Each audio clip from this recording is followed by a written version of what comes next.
Okay, so my name is Scott Clayton. I'm the developer of Terraform. If you've seen the last video, you probably already know that. Um, and so last time we walked through the installation of how you're going to get Terraform installed and up and running and going on in your Blender. And so now we're just going to take a look at the first main section. That's the noise stack. And so here I'm just going to delete this cube real quick. And so if we come over here, so once you install Terraform, you'll see you'll have access to the panel right here. It's labeled Terraform. Um, and so it's going to be pretty empty until you create your first terrain grid. This is the global window I was talking about at first. This is where you can manage all the terrains in your scene. You can have multiple terrain grids in your scene. This is where you can add them, remove them, select them, and whatnot. But so we're just going to start right there and add new terrain grid. And you can put in the details for what you want. You can specify the vertex resolution, the actual physical size, in units, whatever your units are set to in Blender, and you can give it a name. Right now, I'm just going to keep the default name for now. This is TF for Terraform Terrain Grid, and we'll go ahead and keep all the default settings for now. So just go ahead and click OK, and there we go. We got our terrain grid, and you'll also notice that opens up the interface. We got quite a bit more options here, um, and so that brings me to the first important point. Um, the way the interface is set up, it's all dynamic, and so when here first, let me just go ahead and add. I'm going to go ahead and add another one here real quick. It's going to be terrain grid number 2, and so the interface is dynamically targeted at whatever terrain you have selected in the global window up here, and so here let me demonstrate this real quick. Let me just move this back, and so we have our two terrain grids here, right? And so I have terrain grid number 2 selected, and so this is the rest of the interface is targeted at that. And so when I add a noise layer down here, it adds it to this. So I can go back to this one. You can see that it changed back to the same way it was before anything was added. There's nothing in the noise stack, and that's because now it's targeted at the first terrain grid. I can go ahead and add a layer to that one and change the seed or whatever. And so you can, and this is a paradigm that's used all throughout Terraform. The whole thing is layer based. Every aspect, every property, every parameter of every layer is always editable, and it's dynamically targeted by whatever you have selected in the stack window. In this case, this is the global terrain window, but down here in the noise stack, for example, this is the noise stack window. And so when you start adding other layers of noise like that, it's the same type of principle applies. Whatever right here, this is the second layer right here is selected, and so that means that this is going to be controlling the second layer of the noise that's composited to create the initial base shape. But I can go back at any time and see if I click back on this, you'll notice the settings change back to how they originally were. Yeah, and so this is a paradigm used all throughout Terraform. Everything's the whole interface. It's dynamically targeted at whatever you currently have selected. It makes the whole interface. It makes it a lot more streamlined, easier to understand, easier to work with, organized, that kind of stuff. But yeah, just so you know, so you can keep that in mind moving forward at this point. Um, but anyway, okay, so I'm just gonna. We don't really need 2 terrain grids in the scene at the moment, so I'm just gonna go ahead and get rid of this one, and we'll just focus on this one. Okay, and so this is the noise stack right here. As you saw a second ago. Um, uh, sorry, pause, edit that shit out, whatever. Okay, so this is the noise stack as you saw a second ago. This is the stack window. It's where you're going to manage the layers of the noise stack. All the different sections, uh, including the noise stacks, modifier stack, material stack, they're all layer based. You can add an infinite amount of layers as much as your hardware will allow you to add. And the final result of that section, that stack, before being passed to the next one, uh, it's a composite of those layers. Um, for example, with the noise stack, it's simply composited. It just uses a multiplicative operation, so it just multiplies the layers of noise with each other. Um, However, once you have that and you're done with that, the result of that composited noise is then passed to the modifier stack. But that brings me to an important point real quick. Uh, and I'll get to this a little bit more in the next video when we go more in depth over the modifier stack and whatnot. But just real quick, so you're aware of it at the moment. The way that the layers are composited is different in the noise stack compared to the modifier stack and the material stack. It'll make a little more sense when we get into the details in the next couple of videos, but just so you know, and you can keep that in mind moving forward. They're not all composited in the same way. Um, but here, okay, and so with the noise stack, uh, the primary purpose is to build up the base shape of your terrain. It's what you're gonna the overall form, if you will. Um, and so you can composite multiple layers of noise. Each layer can be one of four different noise algorithms that are each unique to Terraform in the sense that these are more modernized, uh, advanced, if you will, noise algorithms. And they're not available in native geometry nodes or Blender natively. And so that's all I mean when I say unique. Uh, yeah, and so you can choose between any one of four noise algorithms. You can do that right here under the method um, menu.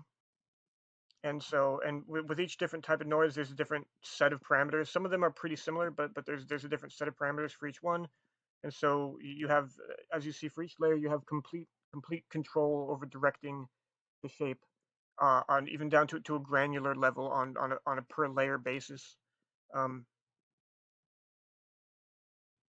yeah, but yeah, there's the two main noise algorithms, the base noise and the base fractal noise. It's a form of uh, okay, I don't need to get into that. I don't need to get into the technical aspects. Okay, edit that part out anyway. Um, but anyway, and so you have the base noise and the base fractal noise. They're both different types of fractal noises. Then you have the diamond square as a classic midpoint displacement. It's a different type of fractal noise. It's a fractal noise, but it's a different type than your standard like FBM or which is primarily what the base noise and the base fractal noise are made with. Um, Primarily, like I said, for more, if you want more information on the technical aspect of that, you can find it on our website. Um, but then other than that, we have a fractal Voronoi, and that's it's a it's a pretty fundamentally different type of noise. But then we just applied a fractal sum to it. Yeah, I mean you guys are probably familiar with that. I'm just gonna edit that for now. Anyway, and so yeah. Okay, and so you're gonna build up your base shape, the base form by just compositing these different layers of noise together. Um, you got control over the roughness, and really you got, as you can see, like I said, you've got complete artistic control over the whole process. Um, uh, uh, uh, you okay? And one more thing I need to mention is you have a choice. You don't need to stick with only noise. Over here next to in the stack window, there's a subtype you can switch it to. So we can go with noise and have any of these four noise algorithms, but you can also switch it to a stamp. And a stamp, what we mean by stamp is a stamp is just one of the prepackaged height maps that comes with Terraform. Um, Terraform comes with a library of almost 100 stamps. They're just pre-made height maps that are just shipped with it. They give you a quick starting point. And again, these can be fully composited and mixed in with the noise layers and fully processed with everything else. Here you have complete control over here. Again, just like the noise algorithms, you got complete control. It's not the same amount of control because it's not a procedural algorithm. So, but you have as much control as you can, and so you can adjust the height of the stamp for how much it protrudes upward. Um, you got control over the X and Y placement of the stamp, the scale, so you can scale it down and shift it around so you can move it. So let's say you want it smaller like that, and you want to okay, that's a little too small. Let's say you want it down something like that, and then you want it over in the corner, and so you can take it and you can shift it and move it over to the corner, as you can see.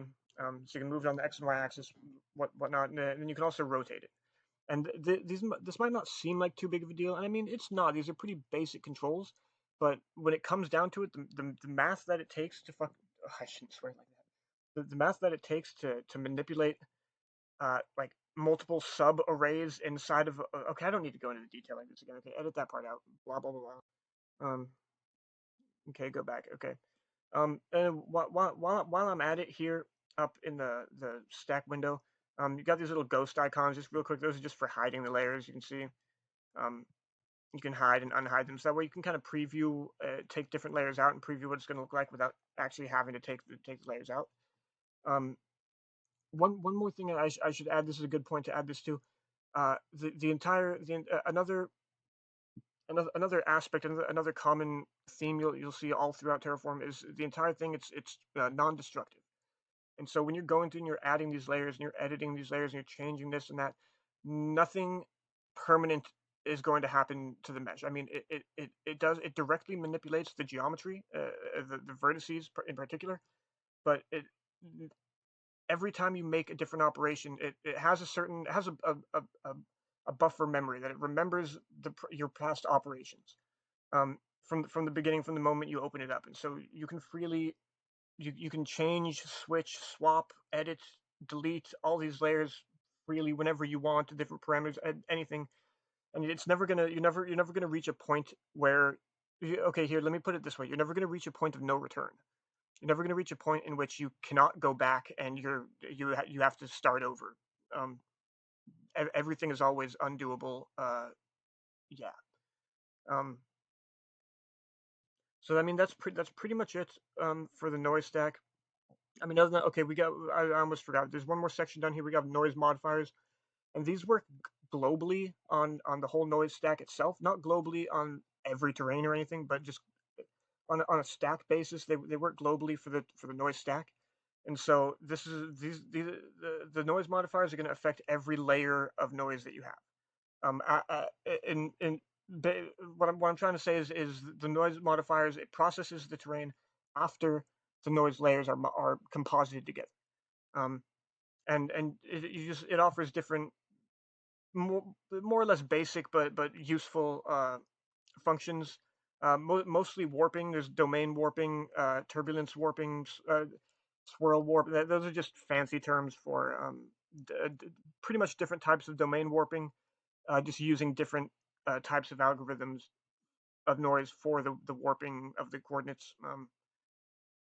The only other than that, the only main difference there is that then you have a filter warp. When you click on the filter warp, this it's going to bring up. It might take a second, but it's going to bring up another drop down menu, um, in which you can choose the filter. And for the filter warp is it displaces the vertices, um, of the composited noise of your terrain. It displaces the vertices using, uh, common image editing filters, and so at that point it treats the terrain as a height map image, and then it applies different image editing filters, um, using convolution, and yeah, and then you get back the result. And that's where you have stuff like you have a Gaussian blur. Probably familiar with that. Um, yeah, yeah. Anyway, okay, so okay, edit those awkward pauses out. Anyway, um, okay, and then one last thing before we go. Uh, since the noise layers they're composited, uh, with a multiplication operation, um, by adding a stamp like this that's zeroed around the borders, as you can see, the stamp it around all the borders, it gradually lowers down to zero, and this is done on purpose, so that it can easily blend into existing terrains, without like the seams, if you will, or the edges of the plane, from the terrain grid, being visible. It keeps them all level on the same thing, so you can just kind of add them together on the same ground plane and blend them easily. But uh, since they're composited with a multiplication operation, um, obviously, I mean, zero times anything is zero, and so, but when you add a stamp like this, and then the effect is a lot more clearly noticeable in this case because I have it scaled down. But all these areas out here that are zero, it's just going to stay zero, regardless of the fact that, like, you have, like, if you have another noise layer that's already there, like this one right here, it's still going to get zeroed out because it's going to be multiplied with that zero value from the noise. Um, this is something that could change in future updates. In fact, I'm considering adding the option to where you can choose, the different, uh, methods of compositing, to where you can choose maybe like an addition operation, multiplication, screen, even stuff like that. But at the moment, this is done on purpose. It's an intentional decision, and yeah, just so you're aware of it, because it has caused some confusion in the past. Um, anyway, so that's it for the noise stack. And again, thank you for supporting Terraform, and I'll see you in the next video where we're going to go ahead and cover the modifier stack. Anyway, uh, have a nice evening. I guess I'll probably edit that out.